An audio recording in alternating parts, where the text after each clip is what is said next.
A janitor was only expected to fix what was broken. No one looked to him for ideas. Until right in the middle of a multi-million-dollar crisis, a system he had sketched on a napkin began to change everything. He quietly noticed an error the executives couldn't see. But what made him truly visible wasn't just his mind. It was the determination of a father trying to protect his daughter's breath. This is not just the story of a company being rebuilt. It's about how people are rebuilt, too. Daniel didn't set an alarm to wake up in the mornings. He didn't need to anymore. Habit had long stopped racing the clock.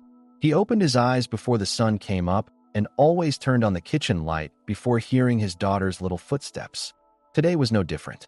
The rusty electric kettle clattered in the quiet of the small kitchen. Lena was still asleep. While Daniel warmed her milk, he placed slices of bread on the other stove to toast. Everything ran like clockwork. Every morning the same, every morning steady. Because chaos wasn't allowed through this door. Lena's asthma sometimes crept in silently while she slept. That's why Daniel had gotten up twice during the night to listen to her breathing. He was extra tired today, but he wouldn't tell anyone that. He was just a janitor. His name tag was worn off, his jumpsuit washed 100 times, but the pride he carried on his chest was still spotless. Today, he'd check the climate system in the office building, fix a few projectors, and disappear again before anyone noticed. Being invisible had become his superpower. But that morning, something was different at work. The lights in the meeting room were on, and loud voices carried through the building. There was a crisis, a big one, and Daniel could tell just by the noise. The logistics company was facing millions in losses. Managers were yelling, and the CEO, Isabel, slammed her fist on the table. "Don't bring me excuses, bring me solutions," she shouted. At that moment, Daniel was walking past the corner of the room, on his way to fix the upstairs thermostat. As he passed by, his eyes landed on the distribution map on the projector screen.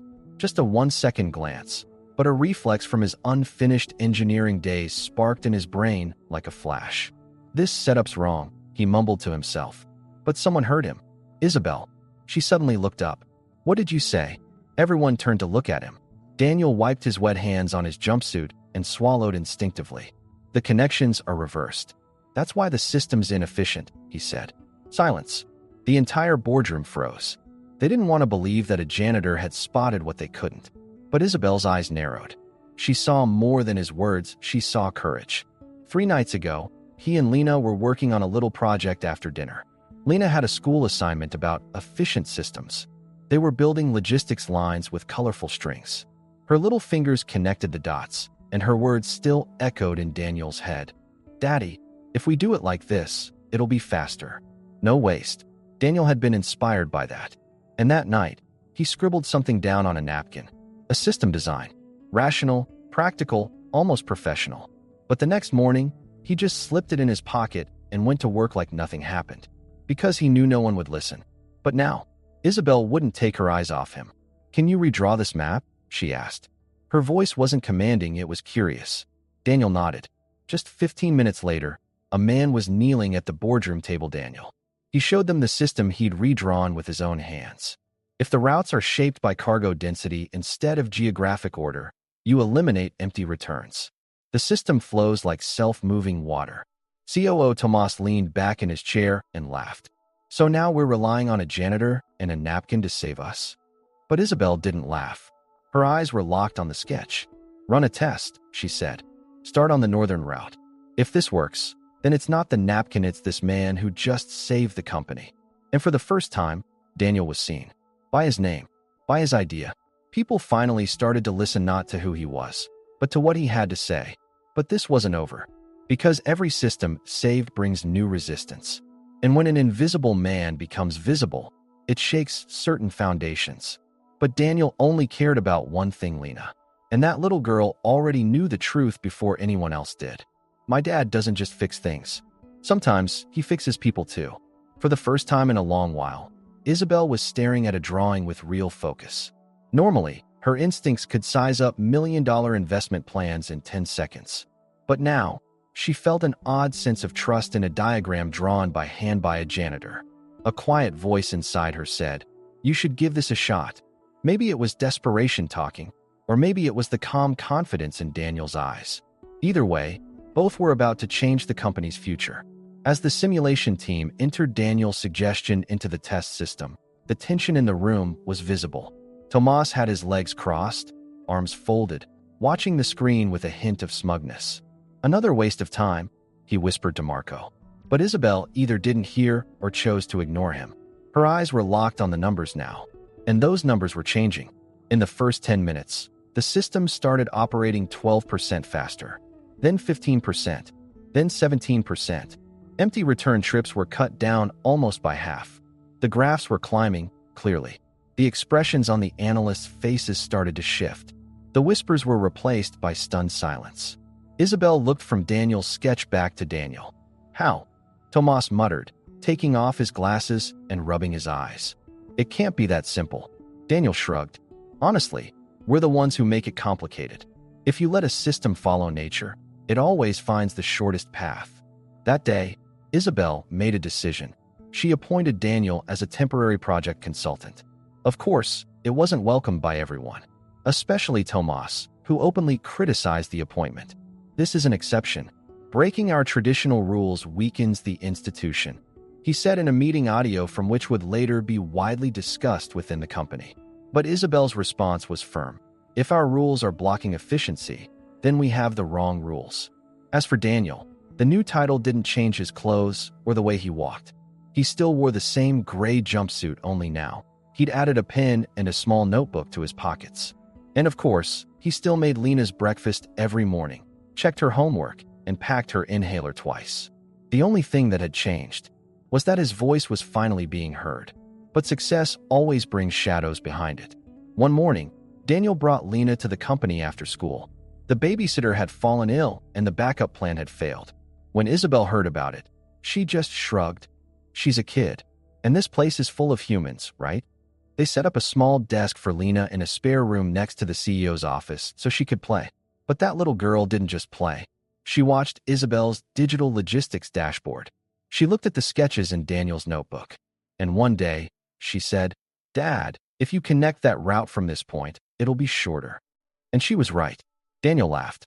"So now I've got a mini consultant too?" Lena nodded. "Should we tell Miss Isabel?" That day, something shifted between Isabel and Lena. A real bond formed. Because when the CEO had Lena's suggestion tested, it resulted in an additional 1.3% efficiency. There was a mix of admiration and surprise in her eyes. The future that Lena would one day draw was just waiting to be seen, just like her dad's. But things inside the company were starting to unravel. Tomas and a few senior execs were unhappy with Daniel's rise. To them, titles and the earned rights of years were sacred. A janitor breaking through those walls meant the system itself was cracking. And to them, anything broken looked like a threat. So a secret sabotage was launched. A tiny bug was added to the simulation software, one that would make Daniel's solution seem ineffective.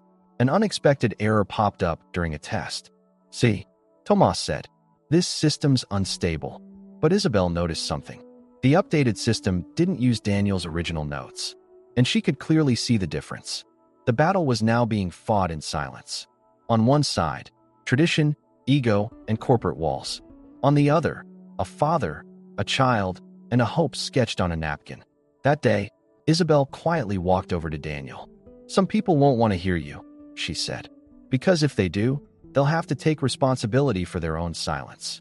Daniel lowered his head slightly. "I'm used to not being heard, but I don't want Lena's voice to be ignored." Isabel saw something in this man. Not just a solution, but a quiet revolution. And this revolution wouldn't be carried out on paper, it would be carried by conviction. As Isabel stared out her office window, the coffee in her mug had already gone cold. Everything outside was in its proper place, but inside, within the walls of this building, something felt off. While Daniel's solution had been steadily rebuilding the company for weeks, the sudden and seemingly random glitches in the system were bothering her. And her instincts were right, someone was trying to sabotage it. Daniel, on the other hand, still had no idea about the threats brewing. To him, the fight was still just a technical issue. That morning, he was checking Lena's homework while preparing breakfast and sketching out new route models. But his mind was elsewhere too. The day before, Isabel had offered him a permanent position. She had even mentioned flexible hours for Lena, a health plan, and the idea of building an in-house daycare for employees' kids. But instead of feeling happy, the offer had made Daniel think. This system works, he'd said to himself while shaving in the mirror. But do I really belong in this world? Sometimes, being seen came at a heavier cost than being invisible. Later that day, during the midday software tests, the system started producing faulty results. The numbers didn't match, efficiency dropped, and graphs were tanking. Isabel knew something was wrong, but the moment she stepped in to defend Daniel, the energy in the room shifted. Tomas jumped in immediately. It was a mistake to rely on an amateur system that could cost us millions. Look, the data speaks for itself. Daniel stayed calm. These numbers aren't right. I mean, the system is working, but somehow the data's being tampered with. Marco looked over the rim of his glasses. Tampered with? Excuse me, but you're not a software engineer. That's when Isabel stood up. Enough, she said, her voice echoing through the room. Someone inside this company is sabotaging the system. This isn't just a project, it's our future. And I won't hand that future over to internal rot. That night, Isabel showed Daniel a detailed backup of the company's servers. Every action is recorded here. If someone's sabotaging us, we'll find it together. The two of them worked late into the night. The distance between them kept shrinking. Isabel was no longer just a CEO, she was someone who believed in him. And for the first time, Daniel felt a manager look at him not with surprise, but with equality. The trace of sabotage showed up in the system logs. It became clear that it came from a sub-software team managed by Tomas. Isabel didn't say a word. The next day, during the board meeting, she handed Tomas a single folder. Inside, the data, the logs, and proof of sabotage. I'm not giving you a choice, she said. Your contract ended this morning. This isn't justice, it's cleaning. And I want to clean more than just systems in this building. I want to clean mindsets too. Daniel was waiting outside. In his arms was a folder Lena had brought home from school. The day before, she had given a mini presentation in science class and gotten full marks. Her project, smart route design to reduce energy and time waste. With colorful strings, boxes, and a homemade distribution model, she'd amazed her whole class. But something else had happened that day. Lena had faced some mocking remarks from classmates. Is your dad still a janitor? Or is he a manager now? One had asked. Lena had swallowed hard, but said nothing. When she came home, all she said was, Dad, some people care more about who does the job than what the job is. Daniel couldn't get those words out of his head. And that day, he turned to Isabel and said, if this company is really going to change, we need to build a system that listens not just to executives, but to every employee. Because some solutions show up with scuffed shoes, not expensive bags. Isabel smiled. Then let's build something that's ready to listen. That evening, a new module was added to the Mason logistics system. Prospective Submissions, a platform where every employee could anonymously submit suggestions, ideas, and observations. It was Daniel's idea, shaped by Lena's words. But this was just the beginning. Because some systems aren't built on paper. They're built on belief, on resolve, and by looking into a child's eyes. When the new system went live, for the first time at Mason Logistics, a janitor from the ground floor and an operations manager from the top floor were listed on the same platform on the same line. The system, called Prospective Submissions, allowed every employee to anonymously share their suggestions. And in the first week alone, over 200 messages came in, 67 of them directly related to the delivery system Daniel had proposed. But this platform didn't just change the workflow, it marked the beginning of a structural shift. For days, Isabel sat in her office early each morning, reading through the entries one by one. The note that struck her the most came from a warehouse worker. When we sort the loads now, we understand why we're sorting them. And that cuts the weight we carry in half. That day, Isabel's eyes filled with tears. Because success isn't measured by charts, but by feeling. Daniel, meanwhile, was adjusting more and more to his new role. He was learning how to present, how to be the first to speak in meetings, and even how to brief the management team when Isabel was away. But he never lost his personal style. His tie was always slightly loose. He'd take off his blazer right after the presentation and head straight to the systems room. Because some things designed by computers needed to be understood with your hands. One day, Isabel stopped by Daniel's office. She had an old notebook in her hand. I wrote this years ago, she said.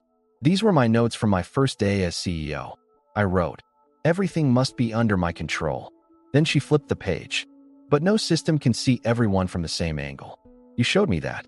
Daniel lowered his head. I just try to connect the cables right. Sometimes people are disconnected too, but a screwdriver isn't enough to fix that. They both went silent. In that moment, it wasn't just work, another kind of connection was slowly forming. But the next day, everything was turned upside down by a single phone call. Lena's teacher had called. Daniel, Lena suddenly couldn't breathe during recess. She's not doing well. We called an ambulance. Daniel's vision blurred. He couldn't remember where he was or who was around him. He just ran. He didn't take the elevator, he took the stairs. His shoes echoed loudly. His heart felt like it was about to break through his chest. When he arrived at the ER, he saw Lena being rolled in on a stretcher with an oxygen mask. I'm here, sweetheart. I'm right here, he said. When he held her hand, her eyes were open, but her face was pale. I couldn't breathe. I'm sorry, she whispered.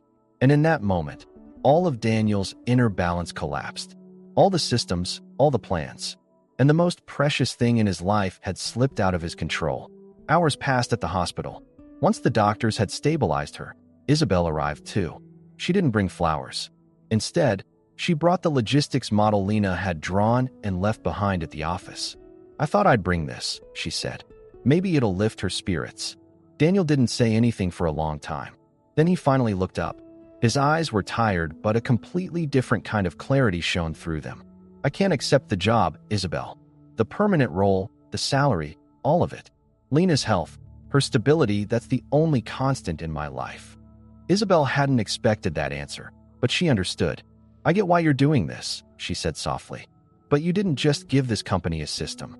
You gave it a perspective, and no one can take that from you. The next day, Daniel returned to the office. He packed his bag, shut down his computer. He'd never really gotten used to the desk anyway, but he left a note behind. Systems that optimize data can be found, but people who build trust, they're rare. You found one. Keep it. As someone walked in and read the note, Daniel was quietly walking out of the hospital with Lena, holding her hand. They weren't walking with a system. They were walking with a story. And in that story, sometimes stepping back is the furthest step forward. After Daniel left, Mason Logistics seemed to run the same on the surface, but underneath, the current had shifted. The system kept working. Algorithms were still drawing routes, and delivery vehicles moved with measured efficiency. But something was missing at the heart of it all, the human element. Isabel had placed the small note she found on Daniel's desk inside her notebook. Every morning, before turning on her computer, she took it out and read it again. People who build trust are rare. That line had become her compass. Because at Mason Logistics, people were no longer just talking about delivery optimization, they were talking about cultural change. But the man who sparked it all was no longer there. Some executives tried to use Daniel's absence to bring the system back to standard. Some of his diagrams were reinterpreted and processes were tweaked for profit margins. Under the name of efficiency, empathy began to be stripped away. When Isabel stepped in, the old-school voices exchanged glances. You can't run a company on feelings. But Isabel didn't stay quiet. During one meeting, she pulled out Daniel's original diagram and placed it on the table. This isn't just a drawing, she said. This was a turning point for the company. Because the man who drew this wasn't thinking about profit graphs, he was thinking about his daughter's breathing. That's why it worked. A few people resigned that day, but others, for the first time, understood why Isabel was different. Daniel had been spending more time with Lena. He no longer rushed in the mornings. They walked to school together and sat in the park afterward. Lena was getting better, but the doctors had been clear. Stress and sudden climate changes can trigger her asthma. A stable, low-stress routine is crucial. Daniel had planted flowers on their small balcony. The apartment was full of oxygen-rich plants. Once a week, he and Lena worked on engineering projects together. Scissors, string, cardboard boxes, and a child's bright mind. Daniel's greatest laboratory had become that little table. But at night, there were still moments when he quietly thought of Isabel. In his drawer, his old work badge still sat. Sometimes, he ran his fingers over the faded name. One morning at breakfast, Lena was reading from her tablet. Dad, Isabel opened the company's daycare center. In the article's photo, there were colorful shelves, Legos, and a library. A phrase was painted on the wall. Imagination comes before logistics. That was your idea, wasn't it? Lena asked. Daniel didn't answer, but his eyes burned. That same afternoon, there was a knock at the door. It wasn't Isabel standing there but Marco, the assistant who once looked at Daniel with condescension.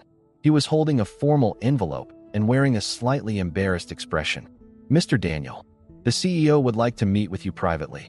We've opened a voluntary advisory position. She wants to restructure things, but this time not just from the inside. From someone like you. Someone who sees from the outside too." Daniel lowered his head. "I like systems, but what I love more are the ones left outside of them." Marco stood quietly. "The company can move forward without you, sure, but something gets lost in that soulless progress." Isabel sees that now. That evening, Daniel was braiding Lena's hair out on the balcony. The sky had turned pink. "What are you thinking?" Lena asked. Daniel was quiet for a moment. "Sometimes, you think leaving is what you're supposed to do, but then you realize what you left behind actually belongs to you." Lena smiled. "I wake up every morning waiting for you to draw a heart in the middle of my toast. If you leave and forget to draw it, that spot stays empty." Daniel nodded. "That's how some systems are built. Nothing works without love in it." And the next morning, Daniel walked through the front doors of Mason Logistics with nothing in his hands.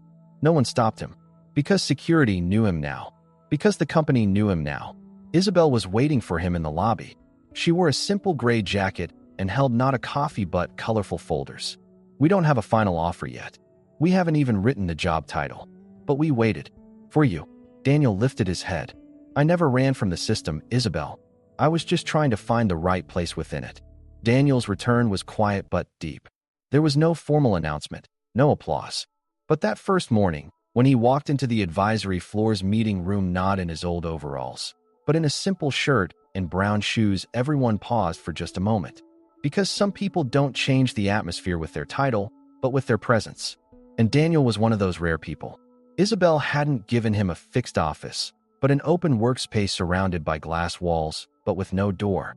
"Because for ideas to move, we need openness, not walls," she'd said. That day, the first thing Daniel did was call the maintenance staff to a meeting, not in the corridors, but around the big conference table. "We're not just here to fix things anymore," he said. "You're part of the design now." That weekend, Lena came home from school with a special invitation. Her science teacher had submitted her class project to a regional competition, and the jury found Lena's color string logistics model to be inspiring even at a corporate level. She had been invited to present it live at Mason Logistics. Daniel hesitated at first, but couldn't say no to Lena's determination. "It's your system," Lena said, but in a language kids can understand. On presentation day, Lena put on her glasses and stood in front of the board.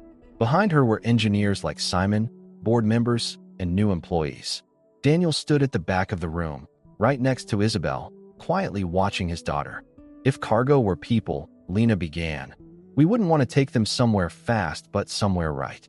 Because sometimes the shortest path is the one the heart doesn't pass through." A few people in the room smiled.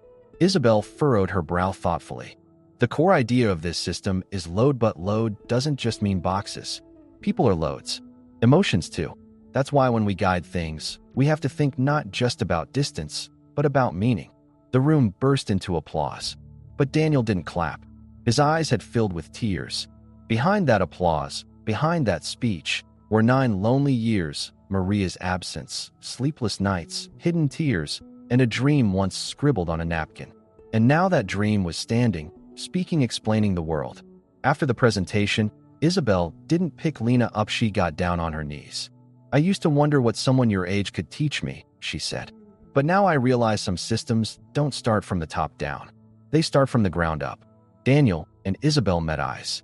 Nothing needed to be said anymore, because now they shared a silence that spoke volumes.